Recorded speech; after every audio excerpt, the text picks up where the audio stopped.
Good evening. It is May 23rd here at SpaceX headquarters in Hawthorne, California. You are currently looking at a live view of the Falcon 9 as it awaits its 10:30 p.m. Eastern Time launch from Cape Canaveral Air Force Station in Florida. My name is Tom Perderio and I'm a software engineer here at SpaceX. Today's launch is a particularly exciting one as it's our first launch of a new production design satellite for our Starlink broadband network. Back in 2015, SpaceX announced that we'd be tackling a new challenge, delivering cost-effective broadband internet to consumers around the globe. We've got a long way to go before we get to that point, but if successful, we'll be able to deliver high-quality broadband internet to people all over the world, including those who have never had service before. Last year, we launched a couple of test satellites, Tintin-A and Tintin-B, and since then, we've made significant improvements in the design and capability of our satellites. Today, we'll be launching 60 brand new Starlink satellites, and our primary goal is to push the operational capabilities of these satellites to the limit and learn as much as possible. We fully expect to run into problems along the way, but what we learned here is key to developing an affordable and reliable broadband service in the future. There's lots of exciting stuff to talk about with the Starlink satellites, but first let's take a look at the Falcon 9 out on the pad. You're currently looking at a live view of that Falcon 9. That's our 70-meter, two-stage liquid-fueled launch vehicle. The bottom two-thirds of the vehicle is the first stage, which accelerates the vehicle through the Earth's atmosphere to the edge of space with the help of its 9 Merlin engines at the bottom. Today, we will be attempting to recover the first stage for the third time on our drone ship, Of Course I Still Love You, which is currently stationed about 325 nautical miles northeast of Cape Canaveral and 100 nautical miles off the coast of Charleston, South Carolina. This booster flew for the first time back in September for the Telstar 18V mission, and most recently in January of this year for the Iridium 8 mission. Above that first stage is the second stage, which has a single Merlin vacuum engine, or MVAC engine. This ignites after the first stage separates.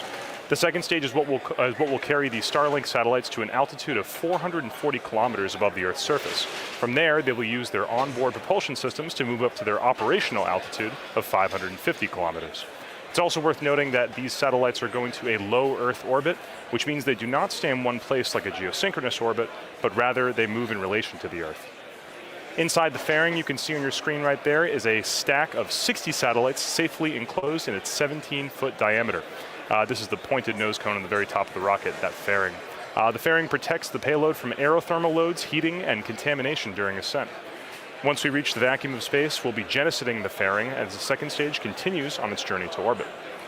Today, we will be attempting to recover the fairing pieces with our recovery ships, Go Searcher and Go Navigator.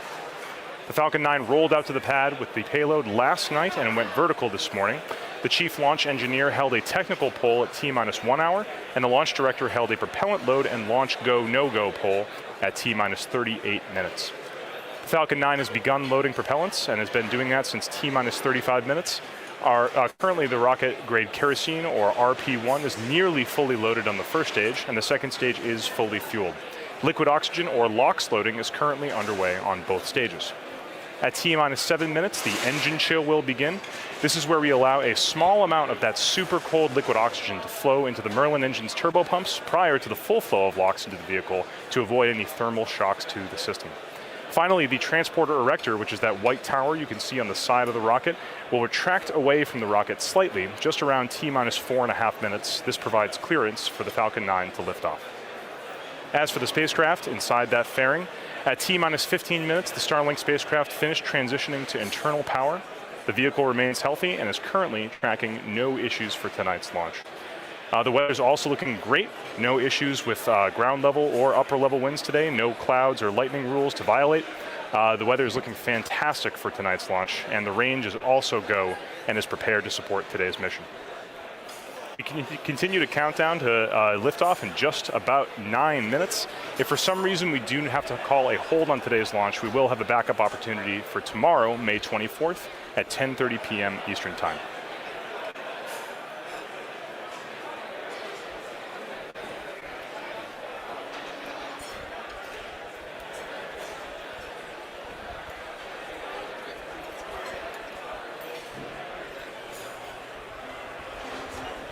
Today, most satellite internet service comes from geostationary satellites, or geosatellites. These are satellites that sit at one point very high above the Earth and provide connectivity over a broad area.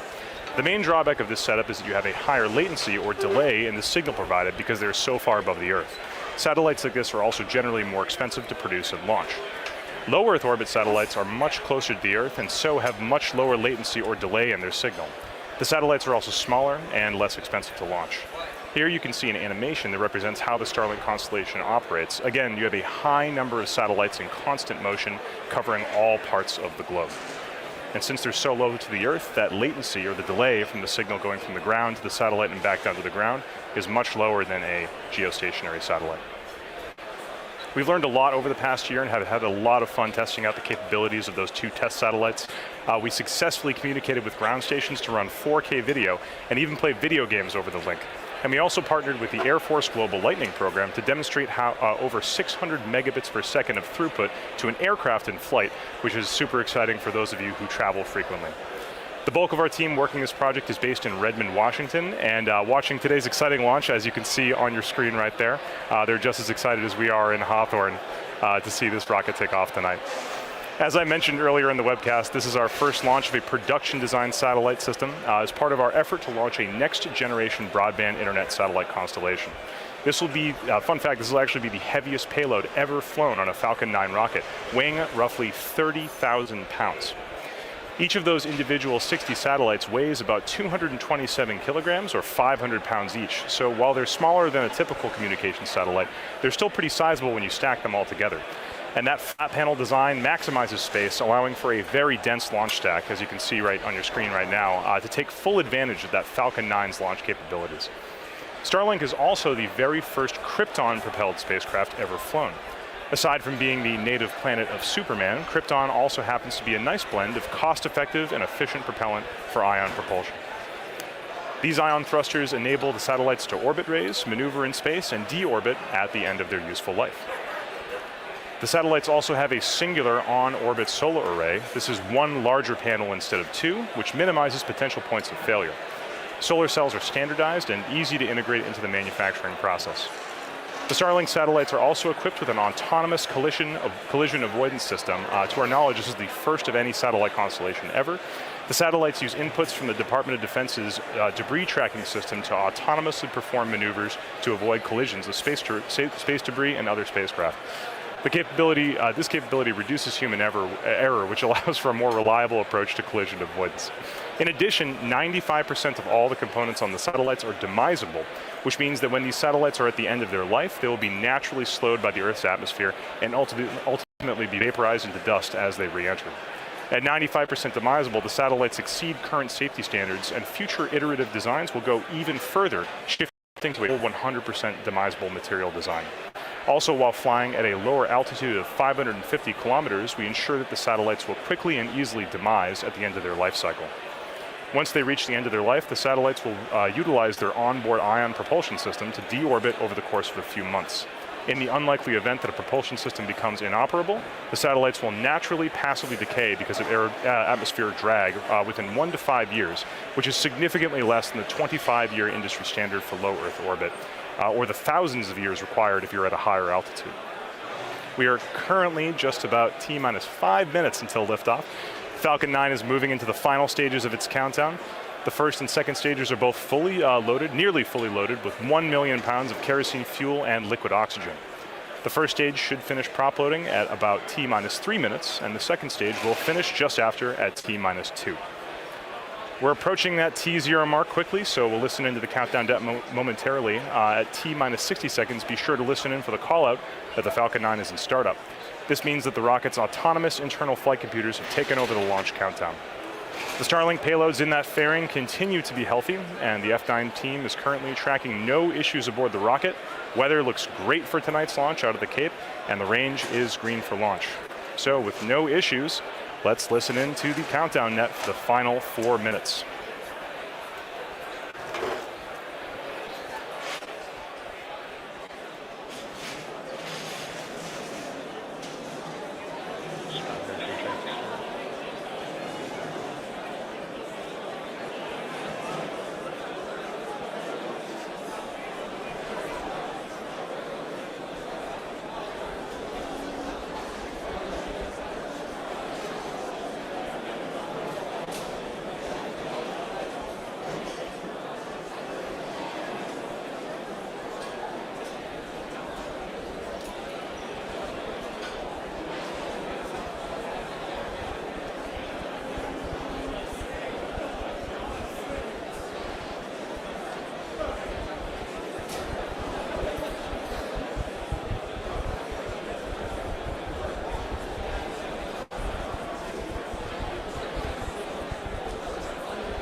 load is complete.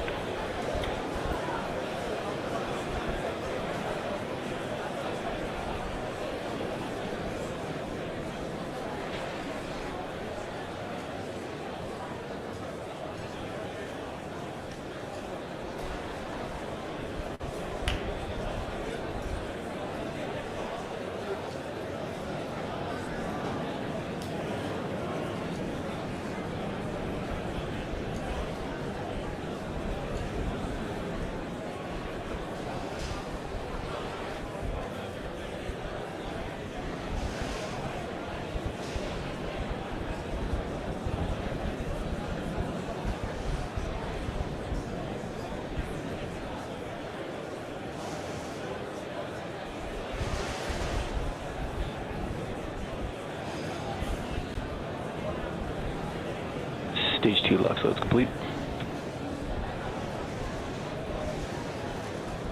And Falcon 9 is on internal power.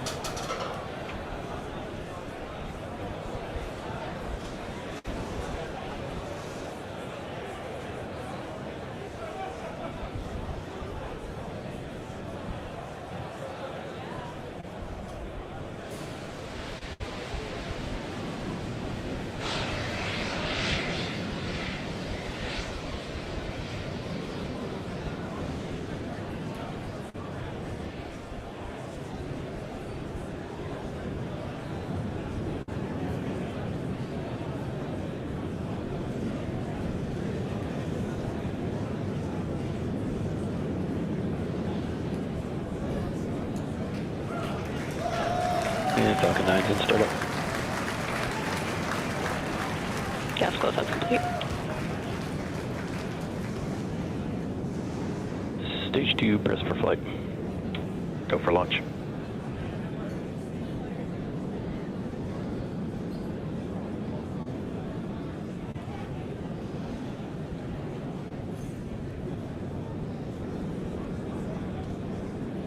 T-minus 30 seconds.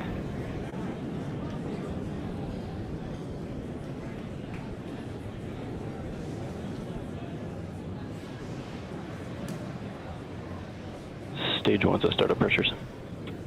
T-minus 15 seconds. Falcon 9 is configured for flight. 10, 9, 8, 7, 6, 5, 4, 3, 2, 1, 0. Ignition. Liftoff. Falcon, go Starlink, go USS.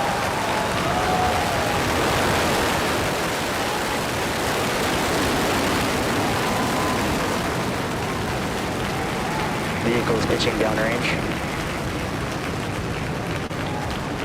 Visual propulsion nominal.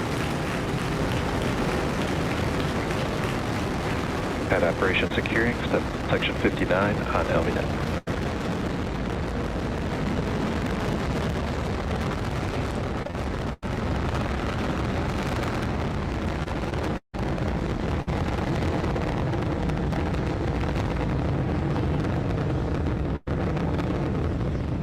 Power and telemetry nominal.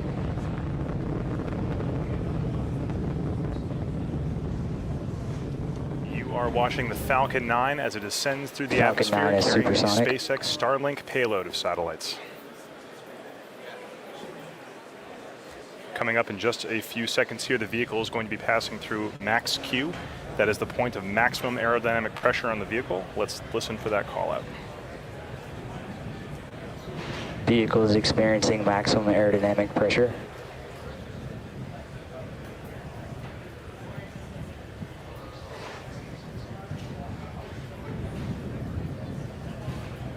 The vehicle has passed through max Q, which means that the atmosphere is only going to get thinner from here on out.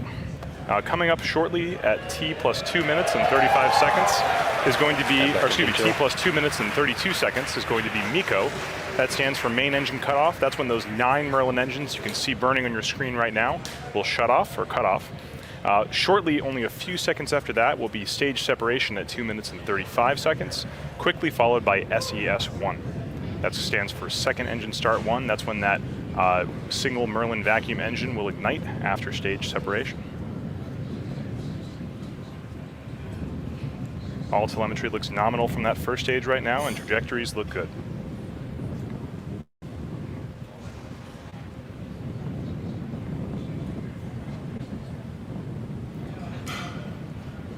can see the exhaust gases of those 9 Merlin engines expanding as it gets further and further up into the atmosphere. Stand by for MECO in about 5 seconds.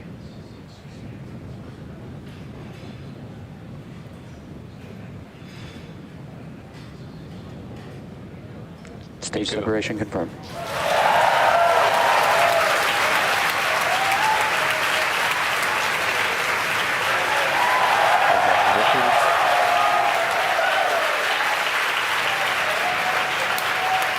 You can see it on your screen, and you can hear it through the cheers of the crowd here at SpaceX headquarters, that we just had a good MECO, we had a good stage separation, and we had a good second engine start. That second stage is now burning brightly on the right-hand side of your screen, accelerating the Starlink stack towards its deployment altitude. On the left-hand side of your screen, you can see the view, a view of the Earth, actually, a beautiful view of the curvature of the Earth and all the lights of the eastern seaboard of the United States. That camera on the left-hand side is attached to the top towards the inner stage of the first stage. And on your right, you can see the fairing deploy from that Starlink satellite stack. The crowd here at headquarters cheering. I'm sure everyone up in Redmond is happy too.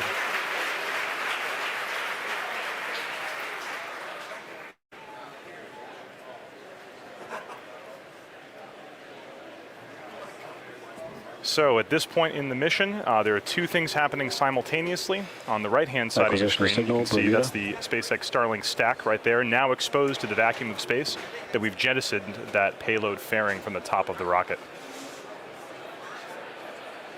Right now you can see a view of the bottom of the second stage. That is the Merlin vacuum engine, currently burning brightly, doing its first of 2 burns to raise those satellites up to their deployment altitude of 440 kilometers above the Earth. The next step for this second stage is going to be SECO-1. That's going to happen at 8 minutes and 47 seconds. But while that's happening, we'll be watching the first stage also coming back down towards the surface of the Earth.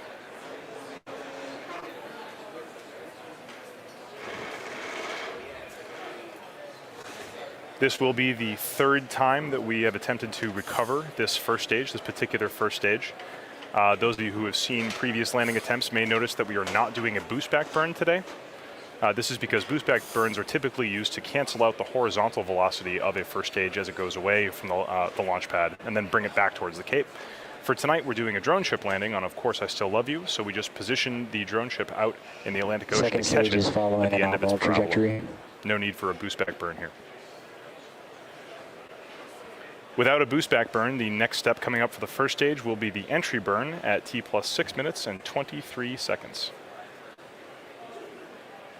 The entry burn will last for approximately 20 seconds and then shut down. And then after that, we'll be heading towards a landing burn.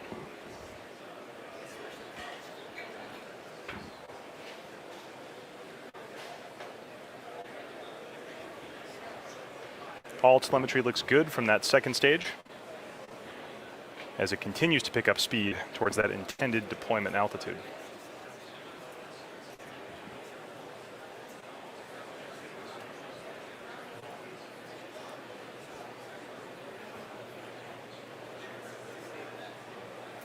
So as I said earlier, the first stage is now about to start its entry burn at 6 minutes and 23 seconds. This entry burn is to slow that first stage down just a little bit before it hits the thicker regions of the atmosphere.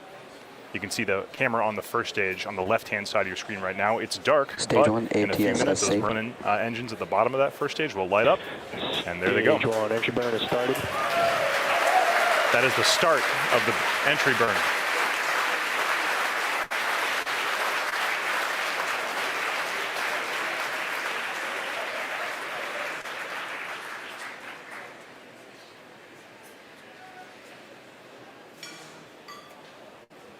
And stage 1, entry burn shutdown. And that's it. That is the end of the entry burn. The next step for that first stage is going to be the landing burn.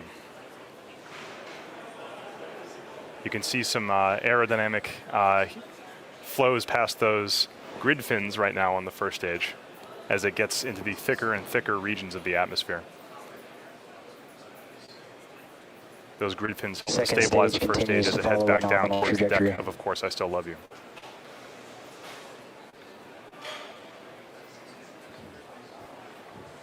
Stage 1 is transonic. Also signal stage 1, Cape Canaveral, as expected. All telemetry is nominal on the second stage as it continues to accelerate. Next big thing happening here is going to be the landing burn at T plus 8 minutes and 9 seconds, just about 30 seconds from now.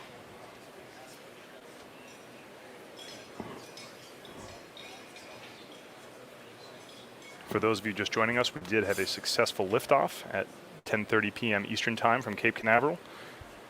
The first stage was able to successfully separate and is now heading back for its third landing attempt in its history. Stage 1 landing burn has started. The landing burn has started as scheduled. We don't currently have video from that first stage, but stand by. We may Vehicles be and able terminal to get guidance. something from the drone ship. Landing burn started at 8 minutes and 9 seconds, and the landing is scheduled Landing legs are for deployed. 8 minutes and 30 seconds, just about now. You can Stage tell here 2 at SpaceX FTS headquarters is we safe. haven't yet gotten any video from the drone ship, but we're just waiting for confirmation. And this is recovery. Falcon 9 has landed. Landing operators moving to procedure 11.100 on recovery 1 and ECF 9. While we're waiting for that, we are expecting SECO to happen shortly. That is second engine cutoff. Back shut down. It sounds like we may have confirmation that the first stage has landed. That is a shot from Of Course I Still Love You of the first stage of the Falcon 9 rocket for its third landing. Nominal parking orbit insertion.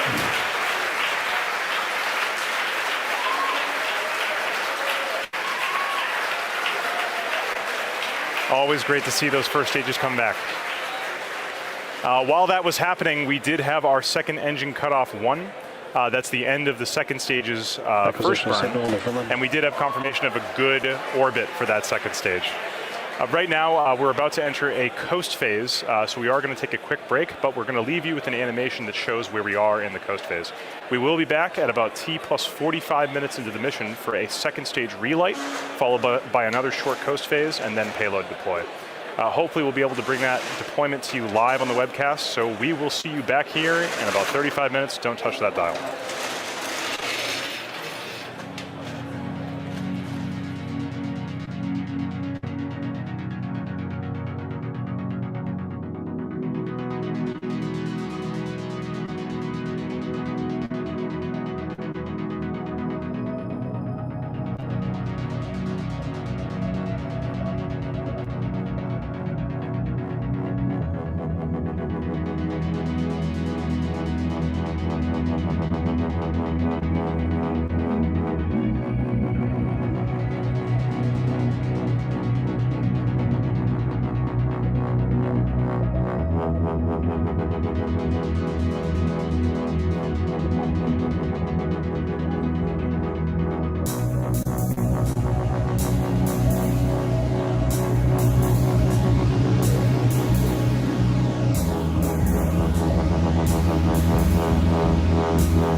Signal Bermuda as expected.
Covering out New Hampshire as expected.